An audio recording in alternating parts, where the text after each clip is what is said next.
Greetings, greetings, greetings. Welcome to So Much to Talk About. My name is Nabaté Isles. It's always a pleasure to share facts and viewpoints on the world of sports. This week is no different. Before I introduce my esteemed guests, I want to make sure to let you know that you can check out past episodes of So Much to Talk About on my YouTube channel, which is N as in No, S as in Sam, I as in Indigo World, NSI World.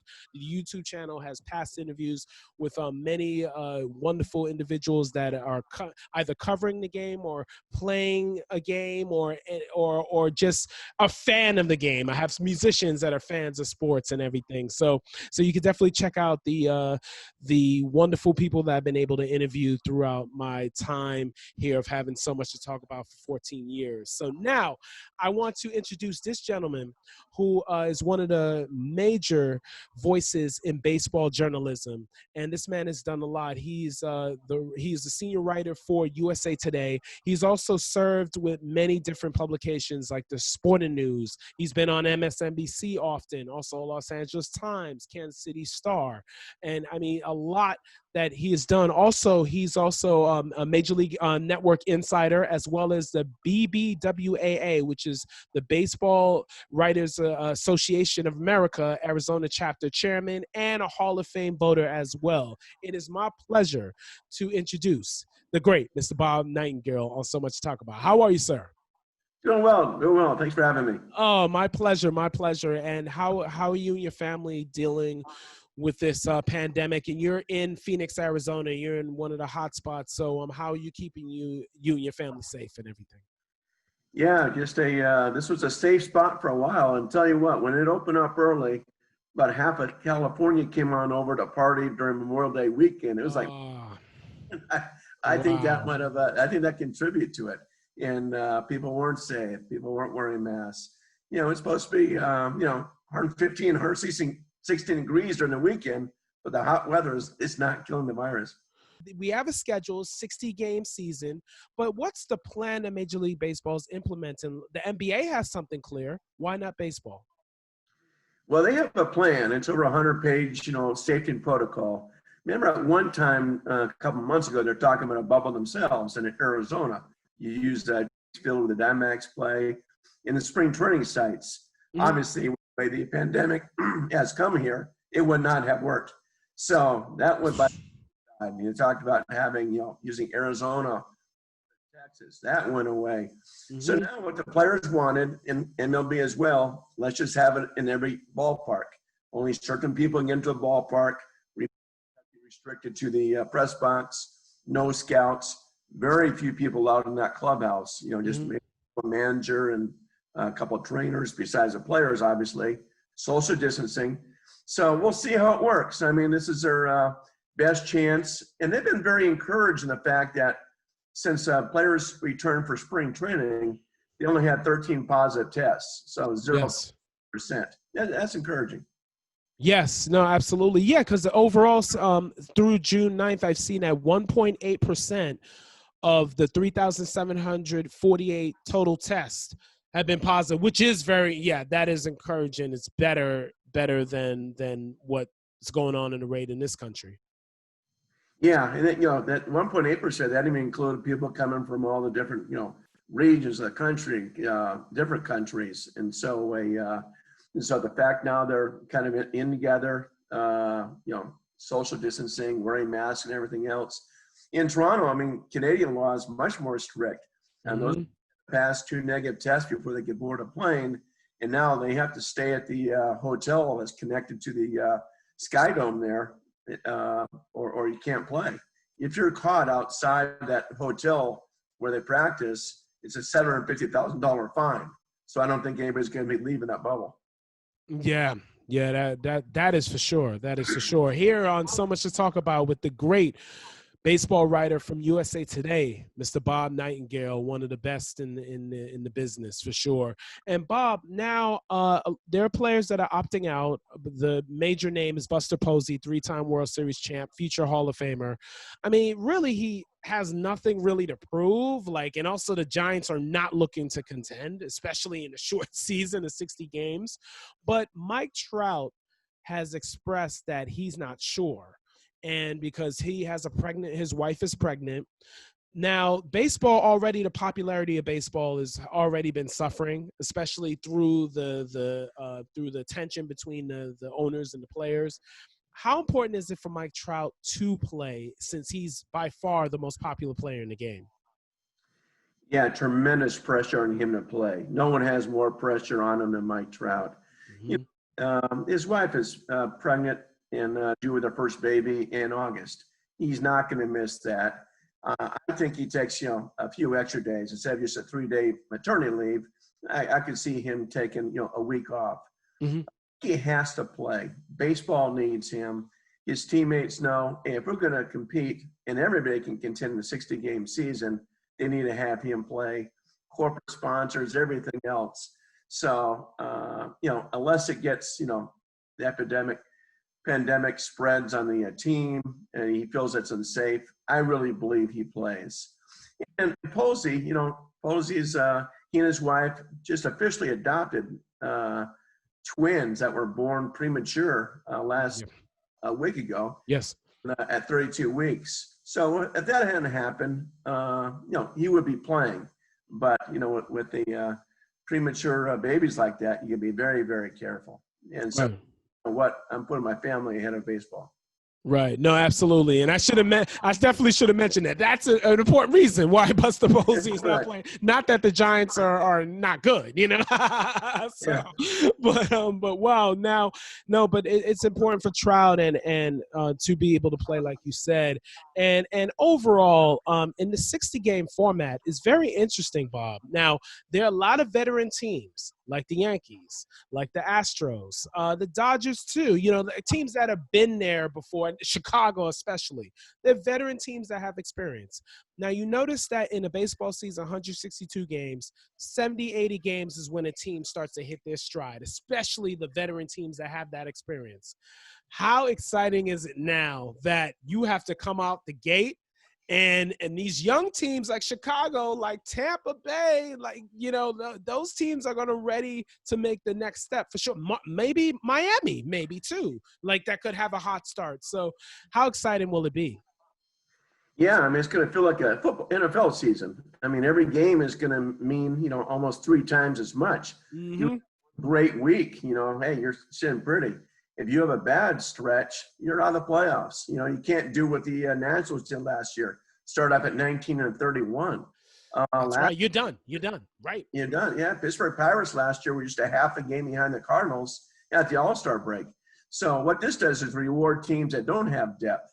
So the Dodgers, for instance, that have so much depth, still a powerful team, but now everybody is, closing that gap. I really thought, and I still do it to an extent, a team like the San Francisco Giants actually have a chance. They got a lot of veterans in that team. That's true. You have zero chance a 162-game season, but if you have a lot of veterans, hey, you're not going to get tired. You don't need a lot of days off. You're going to have fresh legs. So I kind of like the veteran teams that have been around. I'm not crazy about the young teams, the teams that add a lot of people, just because now you can't build that clubhouse camaraderie. Clubhouses. I just think the veterans will have a big advantage in this. Right. And guess what? That camaraderie, part of that camaraderie in traveling is going out together, going out to eat in restaurants, going to a club, can't do that. So that camaraderie won't be able to be built in a natural, organic way. No, guys, usually you're right. You go out, grab a bite to eat, grab a few drinks after a game, even lounge around the clubhouse. But on the new rules, you got to be out of that clubhouse 90 minutes after that game ends. You can't run around having a few beers and watching some games on TV. Get out there, and when you go back at a hotel, you can't even stop at the hotel lobby bar. You can't stop at a restaurant in there. It's room service or nothing. Do you think they should expand the playoffs this season, a la 1981, when they expanded the playoffs? Should they do the same thing? At least, because it's only a 60-game season, at least get a team could. You never know. A team could finally hit their stride if they're the last team to get in. They wanted to do that, but the two sides couldn't reach an agreement. The plan was to have instead of 10 games, 10 teams, have 16 teams. Everybody plays the best of 3 to start off with, and then before going to the division series, LCS, World Series. So because there's no agreement, they can't expand. Now, not to say they can't reach an agreement in 2 weeks, but I don't see it happening. But yeah, if only 10 teams, that's why I think we're going to have some good teams get left out. Where if it was a 16-team playoff system, then I think the teams that should make it playoffs would have been in. Oh, and Bob, that's the thing, because that makes the game more exciting when you have more teams involved, and then that can help bring the visibility of baseball, and also in general, marketing. Why is the marketing in baseball very lax? I don't know. It's always been that way. It's just I remember, well, that's kind of Kansas City Royals, for instance. Bo Jackson, comes up and, gives up football and plays baseball. Nike made it so impossible, saying, hey, if you play football, we're going to give you like $1 million extra for apparel. So kids buy, the NBA apparel, the NBA, NFL apparel, that sort of thing. People aren't going to stores and buying baseball cleats. So it's that way. I mean, you look at the top guys making money off the field, since Jeter retired, no one's making that big money. Not even Mike Trout is, making peanuts compared to the top stars in other sports. Wow. Yeah, that's the thing, because you have there's so much young talent. Like Bob, over the past 10 years, there's been amazing young talent that really should be out there more, because the NBA knows how to market. The NFL players wear helmets, but still people know what superstars look like. So, I mean, what would you do in like having really emphasizing the young talent that comes up? Maybe because a lot of the players are not born in the United States. Maybe is that it? A lot of the up and coming superstars. Well, that's it too. The one thing that baseball doesn't have, as we do in the NFL and the NBA, even the guys that play 1 year of college, you know who they are. Hey, you can't name 5 collegiate baseball players. You can't name the top high school players in the country unless you're, a baseball scout and things like that. So we know these kids coming up where we don't know these kids, even the United States, let alone Dominican, Puerto Rico, that type of thing. We don't know who they are. So they're the big disadvantage there. The one thing they were hoping to do if they had reached an agreement was they had a deal where the players would get $5,000 a game, whoever wanted to be mic'd up. So you could actually have players wear a microphone during a game. That would create some, great interaction with the players and people on TV. That's what they did in spring training. Chris Bryant and Anthony Rizzo was very popular when they were talking to each other during a game. So that's what baseball wants to do. And baseball is encouraging, hey, try to be more flamboyant. Go ahead, flip your bats, do somersaults, cartwheels, whatever you want to do. Let's throw out the old rules and be yourselves. Well, absolutely. We need a superstar to be like Rick Dempsey, Absolutely. Here with the great Bob Nightengale, writer for USA Today, baseball writer. And now, Bob, there's Hall of Fame. You're part of the Hall of Fame committee. Now, please let the audience know what are the plans for the Hall of Fame later on this month, because we all know that obviously they canceled the ceremony. Like, what's going to be the plan?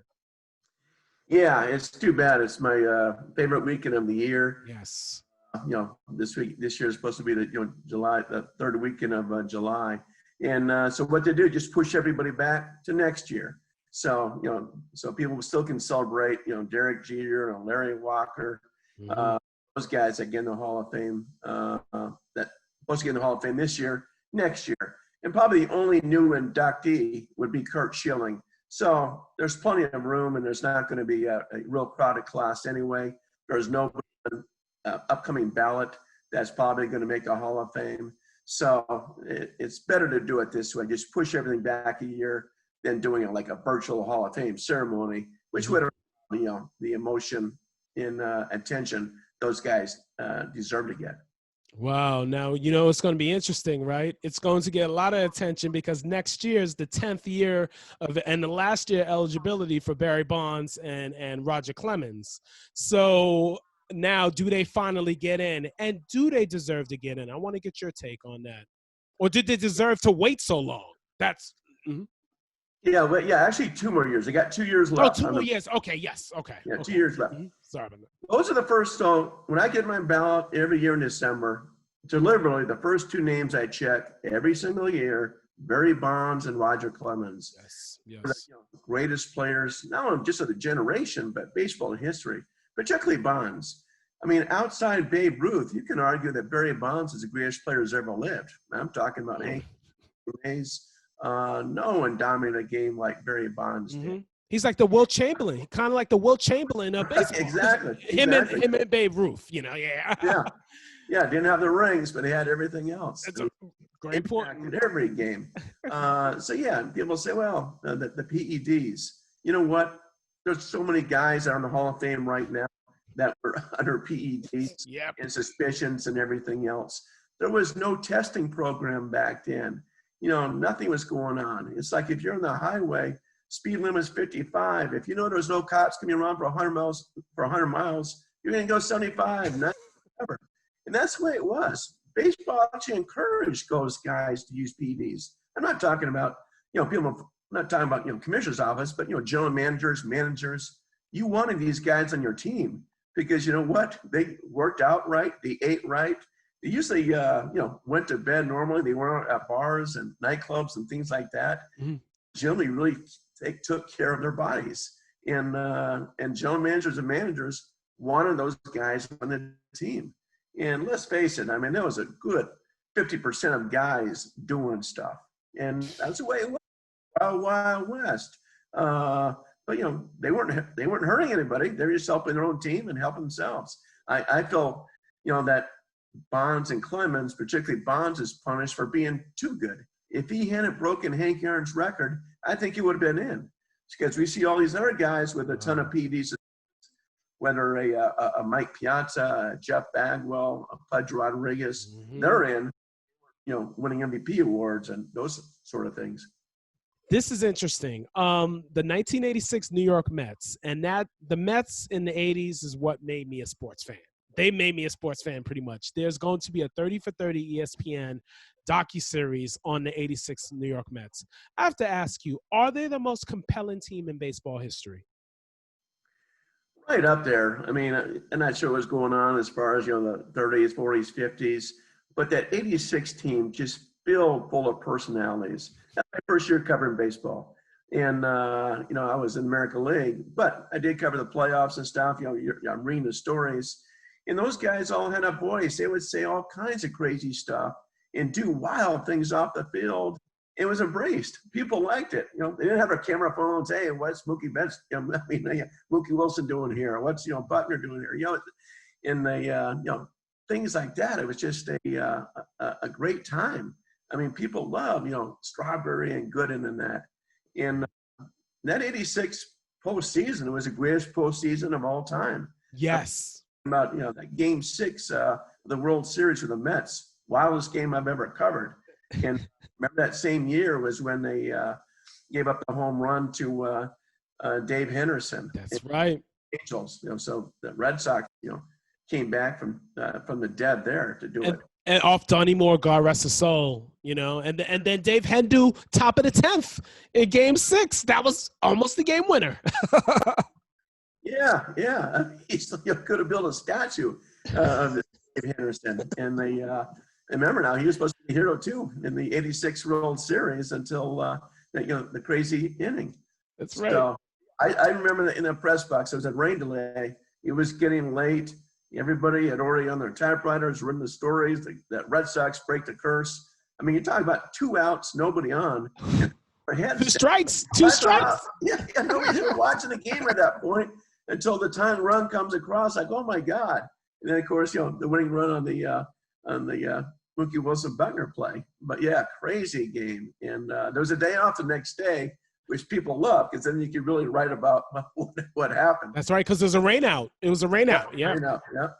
Bob, you wrote a great piece a few days ago about the Nashville Stars, the looking Major League to have a black-owned Major League Baseball team in Nashville because, of course, there's a lack of diversity in front office, and everything, and also ownership. So Dave Stewart is helping to head up a group to get a team to Nashville. And what a great piece you wrote. Talk more about that and how it's important for Major League Baseball to especially in this climate of systemic racism being put out to the forefront.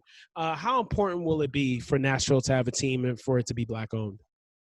I mean, huge. It'd be, many ways like Jackie Robinson breaking the color barrier, back in 47. Mm-hmm. I mean, yeah, Magic Johnson has a tiny portion of the Dodgers, Derek Jeter, tiny portion of the Marlins, but it's not black-owned franchises. This would be a majority ownership. Going on right now in all the major sports is Charlotte with Michael Jordan. So this would be a wonderful opportunity. As Dave Stewart says, hey, we're not asking you to hire a GM. We're not asking you to hire a black manager. We'll do that kind of stuff. All we're saying is give us an expanded team or have a team relocate to Nashville, and we'll do it ourselves. And that's the problem baseball has had. I mean, we only had 68 black players in baseball on opening day rosters in 2019. Wow. Only 5 black GMs, and we only have 2 black managers, and Dusty Baker and Dave Roberts. But there are 13 GM and manager openings last winter. And the only guy who got a job was Dusty Baker, and that was, late, in February, just before spring training was starting. Because no one wanted that gig, really, right? I don't think anyone wanted that Astros gig because of the controversy of the sign stealing. Yeah, and he was out of work. I mean, how can Dusty Baker not have a job for 2 years? Exactly. So it's been going on for a long time. So, it's up to, this gives ownership. Let the Nashville Stars ownership decide. Then they can decide who they want to hire and manage their teams. The trouble now is even the commissioner's office says we can't force the owners who to hire and who to fire. And that's the trouble. So these owners are hiring people they can grow up with, people in the same fraternity, Ivy League schools, that sort of thing. So it's been racism just as far as even what schools you attend to. You get a lot of if you come from Ivy League school compared to another, liberal arts college. Wow, that's deep. And Bob, a couple more questions for you before I let you go. And I thank you for your time joining me on So Much to Talk About. Honor to speak with you.